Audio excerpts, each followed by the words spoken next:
Mr. Lavrov, thank you very much for taking the time to talk. I want to ask you.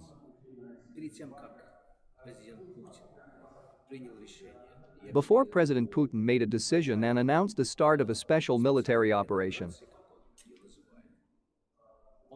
as he calls it, he consulted with you. Is it worth it? You know, in general, a decision-making mechanism exists in every state. And in this case, the mechanism that is developed in the Russian Federation was fully activated. Did he consult with you? Once again, I explained to you that there are some things that we don't talk about publicly. There is a decision-making mechanism. This mechanism has been fully respected. I'm just asking you, because you are the Minister of Foreign Affairs of 18 years, and the invasion of a neighboring sovereign state is a foreign matter. The president probably assumed that there would be international consequences. Therefore, I assumed that he would consult with you. You know, Steve, you are a very experienced journalist. You are well acquainted with the realities in Russia and around Russia and in the post-Soviet space. In your question, there is a desire to cancel everything. Cancel culture, that was before February 24th. All 8 years, with the participation of our special services, with the participation of the Ministry of Foreign Affairs, with the participation of the Ministry of Defense, we have promoted the need to implement the Minsk agreements, which were unanimously approved by the UN Security Council. During these 8 years, we have sought to ensure that Donetsk and Luhansk, which initially, as you remember, in 2014, in response to the neo-Nazi coup d'etat in Kiev, declared their independence, we convinced them to sign the Minsk agreements, which guaranteed territorial integrity and sovereignty to Ukraine. When Mr. Scholz now declares that it is necessary to force Russia to make agreements with Ukraine that will respect Ukrainian territorial integrity and the sovereignty of the Ukrainian state, it seems to me that he is not of this world, but he is from somewhere out of space. Because all 8 years we have been striving to fulfill the agreements that guarantee the territorial integrity of the Ukrainian state. But the situation changed 4 months ago. The situation has not changed. We are returning to the point for which the Minsk agreements were agreed. This is the protection of the Russians in the Donbas, who were betrayed by both the French and the Germans. The British, of course, were also in the forefront. Because all our Western colleagues said that they cannot force Kiev to comply with the Minsk agreements. If the goal is to protect the Russians in the Donbas, then why, 4 months after the start of a special military operation on the territory of the so-called LPR and DPR, more civilians died than in the whole of last year? You, too, have probably watched the reports of the German television Art and the French main channel, which recently announced that as a result of bombing by the Russian armed forces, a maternity hospital in Donetsk, a market where dozens of civilians were killed, was attacked. They stated, without any doubt, that the Russian military had done it. Just like they once, when there was a strike on the station in Kramatorsk, they said that Russia did it. Although it was proved by Western journalists that the projectile came from the territory controlled by the armed forces of Ukraine. Explain to me just one thing. Last year, 8 civilians were killed on the territory of the LPR and DPR. The year before last, 7 civilians were killed. One death is a tragedy. Absolutely. But this is not genocide, which officials in Russia often talk about. Here, please explain to me. Given these numbers, how can you say that the decision to invade Ukraine was reasonable? You know, we didn't invade Ukraine. We announced a special military operation when we no longer had any way to explain to the West that it is engaged in criminal activities, dragging Ukraine into NATO, cherishing, patronizing and nurturing an openly neo-Nazi regime in every possible way. President Zelensky said back in September last year, and you did not inform your viewers about this. He said that if someone feels like a Russian person in Ukraine, then let him leave for Russia. He said it publicly. When a CNN correspondent told him that the Azov regiment was included in some Western countries, both in the United States at one time and in Japan, on the list of extremist, terrorist organizations, Zelensky shrugged his shoulders and said that they have many such battalions and regiments. They are what they are. Let's look at the consequences. 4 months have passed. As a result, thousands of civilians died. More than 14 million Ukrainian residents were forced to leave their homes. There are significant losses of Russian troops. There are many sanctions against Russia. And do you still think that this is the right decision? I tell you again that we had no other choice. We have explained this over and over, 1,000 times. Now, with your Western weapons, the Ukrainian regime is attacking civilians, attacking cities, just like they did in 2014. When the Putschists came to power, when they bombed the center of Lugansk from aircraft, when they burned 50 people in Odessa. Does anyone remember this now? If you had not attacked, there would have been no weapons supplies from the West. No, we didn't attack anyone. They attacked Russians in Ukraine. Imagine that you are an Englishman. Are you English or Scottish? I gave you numbers. 8 dead last year, or 7. I explained to you that the Ukrainian regime is bombing its own population, and you sell weapons to it, so that it continues to do this. And about the genocide, are you an Englishman? Yes, I am Englishman. Imagine if in Ireland, not in Northern Ireland, but in the Republic of Ireland, English was banned. How would the British feel? They certainly wouldn't have invaded Ireland. No, wait. Wouldn't that humiliate you? The Russian language is banned in Ukraine. Try on the street in Kiev, when young people of a certain appearance are walking there, to speak Russian. Try it. Why do you think NATO is a threat? Why is it often said in Russia that there were 5 waves of NATO expansion? You know, I think that NATO is a threat because we have been close friends with our friends in Serbia for a very long time. For example, they told us what NATO is. In Afghanistan, the Afghans with whom we have relations, from almost all ethnic groups, they also tell us what NATO is and how it bombed wedding ceremonies. Just because the military of the alliance thought, why are some people gathered together? We need to bomb them just in case. I will explain to you why NATO is a threat. Talk to the citizens of Iraq, for example, the citizens of Libya, whose country has been razed to the ground by NATO. After that, NATO declares itself to be still a defensive alliance. And we are told, don't worry, Ukraine's accession to NATO, we were told, would not pose a threat to the Russian Federation. With all due respect to our colleagues from the North Atlantic Alliance, Russia has the right to decide for itself what is a threat to its security and what is not. Don't you think so? Look, before the annexation of Crimea in 2014, there were no NATO troops in Eastern Europe. I'll tell you more, and there was no annexation of Crimea. Then, as a result of the annexation of Crimea in 2016, 4,500 military personnel appeared there. Then, this year, after February 24, there were 40,000 of them. This is the result of Russia's actions.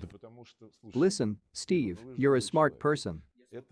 These are facts, of course. Noah, I will give you other facts.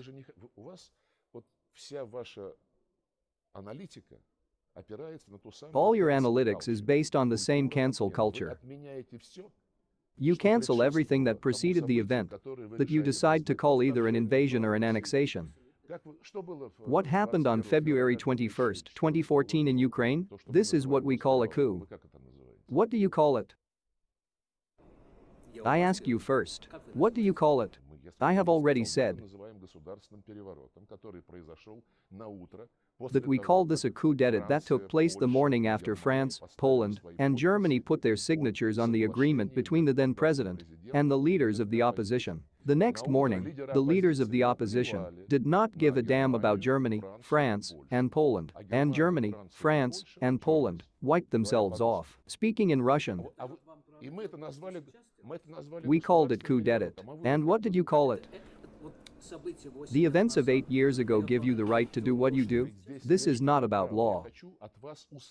I want to hear from you, to be honest. This is what we call a coup d'état.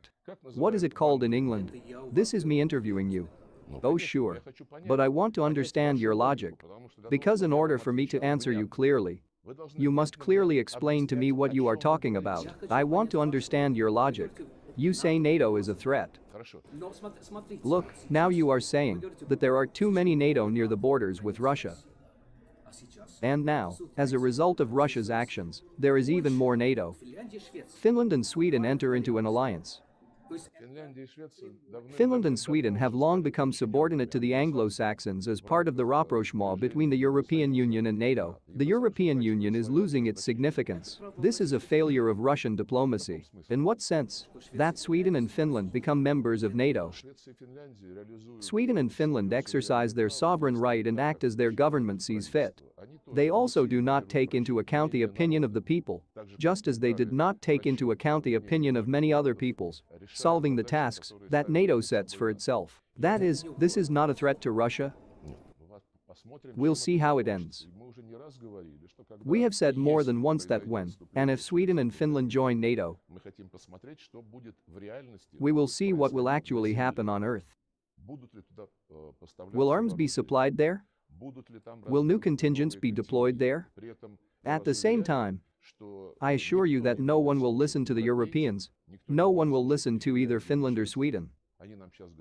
They are now telling us that they will not have any foreign armed forces and military bases. And Mr. Lloyd Austin, the Secretary of Defense of the United States, said that the United States plans to increase its military presence in Europe. That they haven't decided yet if it's going to be permanent, rotating, or constantly rotating. He did not say at all that it would be necessary to consult with the European allies.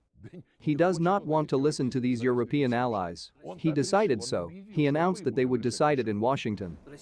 Russia says they are fighting Nazis in Ukraine, right? No, they don't fight the Nazis in Ukraine.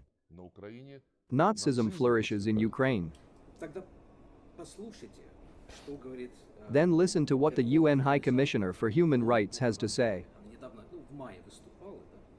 She spoke in May, including following the results of the monitoring mission.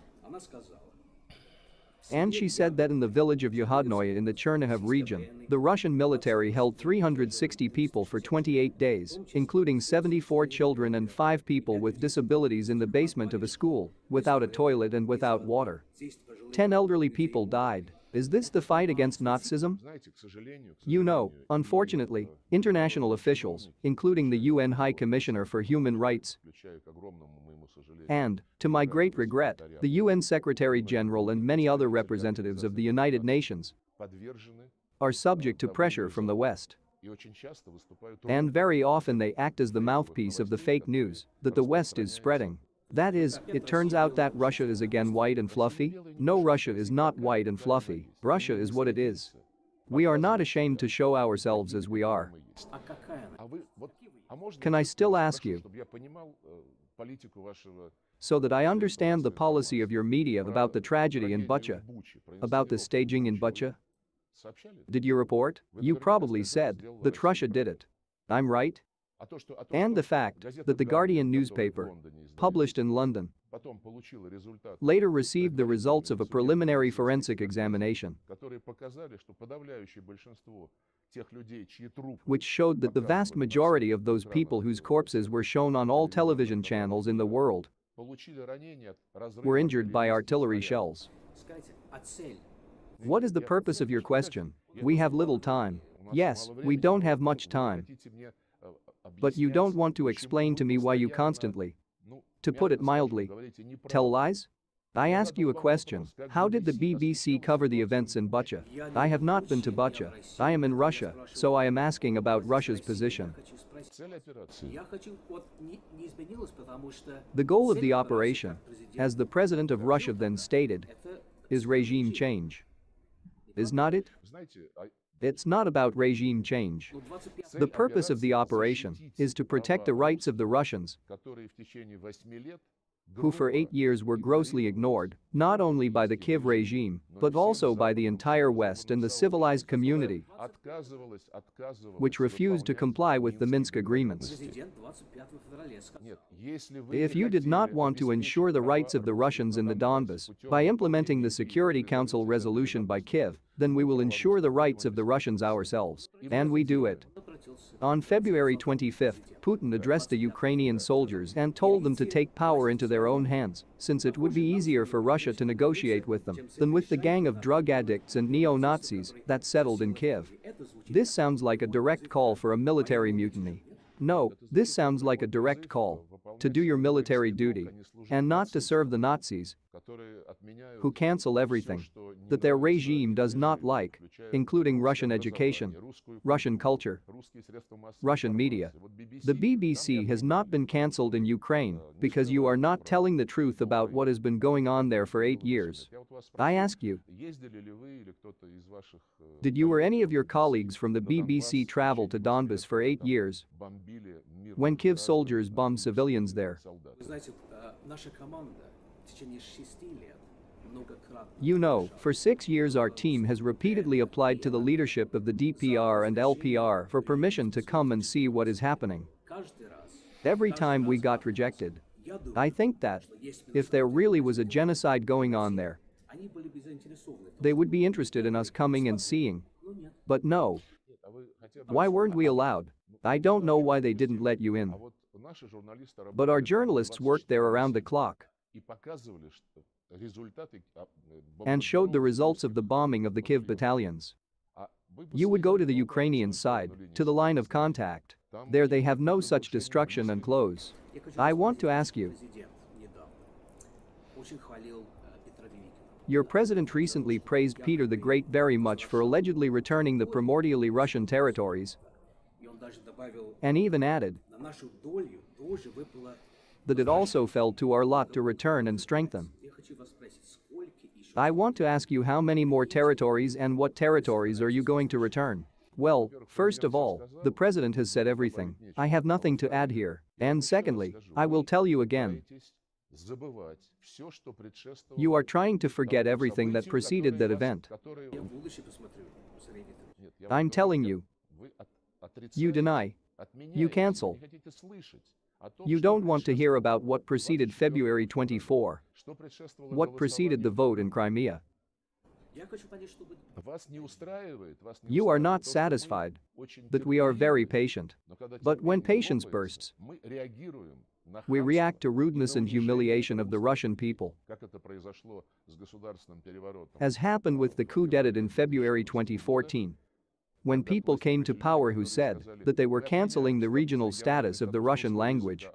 1 second. That they are driving the Russians out of the Crimea. They sent armed people there. What was the BBC reporting about it then?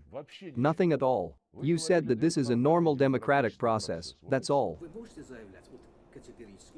Can you categorically state that there will be no more special operations and Russian invasions of other territories neighboring Russia? You know, we believed in the word for a very long time.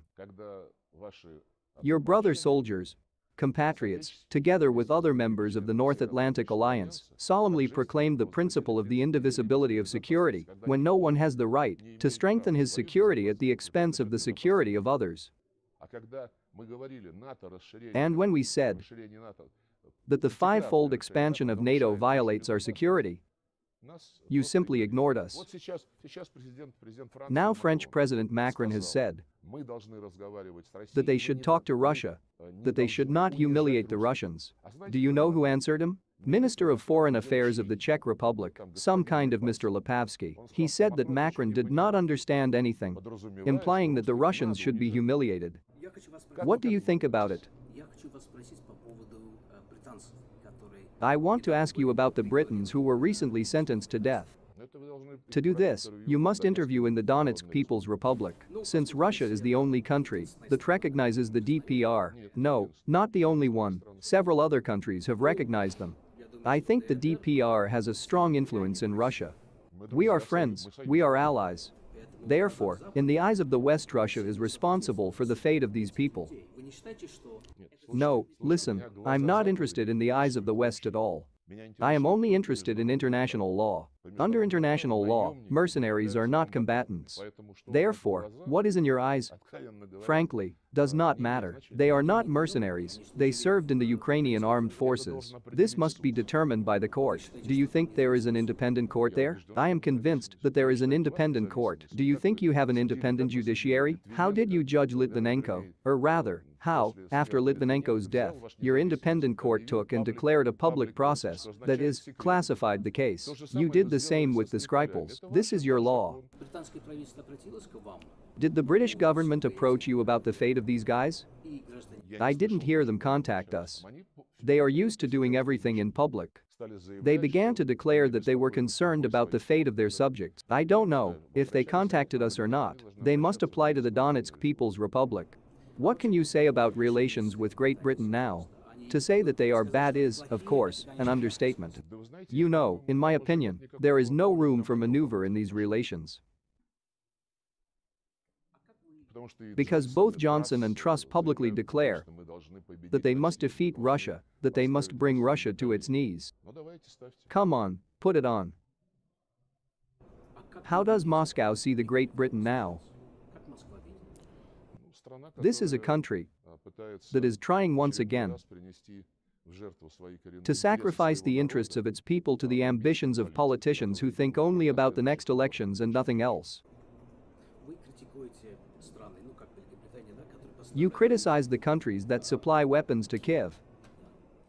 Who is more to blame for this?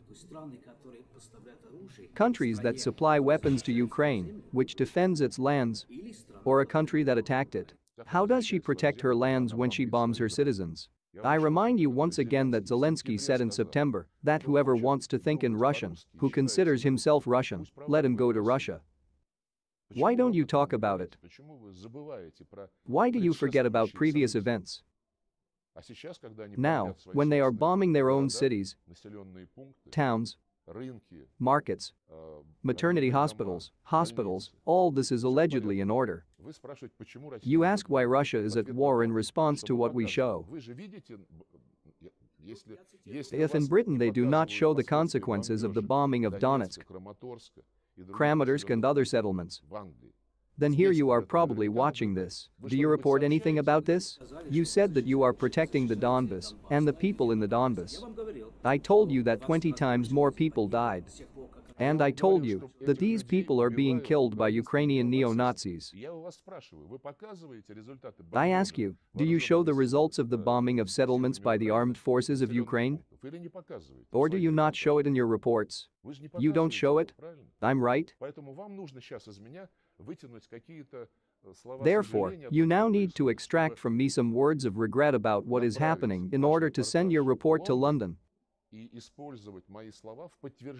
and use my words to confirm the false version of what is happening in Ukraine that you constantly broadcast. In this you are wrong. No, I ask you, do you show it? You, being in Moscow, please excuse me. You cannot but see what the journalists show in the Donbas. What is happening as a result of the bombing of peaceful settlements and civilians. Are you reporting it or not? I want to ask you, our time is almost up. So you don't report it. I have been in Russia for almost 30 years. I have traveled this country. In the villages and cities where I have visited, you know what phrase I hear most often? It is if only there was no war. It is if only there was no war. I understand that your country has suffered terribly. Therefore, it does not fit into my head that your country unleashed a war in Ukraine and started a war in Europe. I don't understand why this was necessary. To destroy Ukraine and the future of your country? I heard you. Do you fit into your head the political course that Kiev has been pursuing for the past 10 years to abolish everything Russian? Do you have it in your head?